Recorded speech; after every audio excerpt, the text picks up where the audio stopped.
কোন আইনের বলে তুমি নোটিশ পাঠিয়ে দিচ্ছ, সাসপেন্ড করছো, আর বলে দিচ্ছ এফআইআর করতে হবে না? আমি কারো কোনো পানিশমেন্ট করতে দেব না, এটা মাথায় রাখবে। ভয় পাওয়ার কোনো কারণ নেই। বিজেপি রবীন্দ্রনাথ ঠাকুর গান্ধীজি কে নিয়ে একটা কবিতা লিখেছিলেন, সেখানে লাস্ট লাইন ছিল, ভয় না পেলে ভয় দেখাবে কাকে। আজকে কি বলছে? তুমি অফিসারদের ভয় দেখাচ্ছ, পুলিশকে ভয় দেখাচ্ছ। শুনুন, আপনাদের প্রোটেক্ট করার দায়িত্ব আমাদের, আমরা আপনাদের রক্ষা করবো জীবন দিয়েও।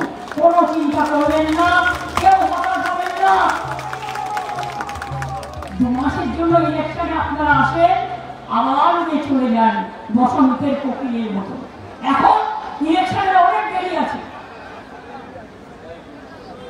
8 মাস দেরি আছে। এখন থেকে সাসপেন্ড করতে শুরু করেছেন।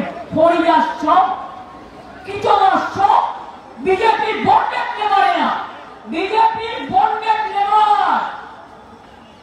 লজ্জা করে না? তুমি তোমার ক্ষমতা জানো না? অমিত শাহ দাঁড়াই করছো চেয়ারে বসে, হোম মিনিস্টার নিজেকে মনে করেন উনি যা বলবেন তাই হবে। বাবা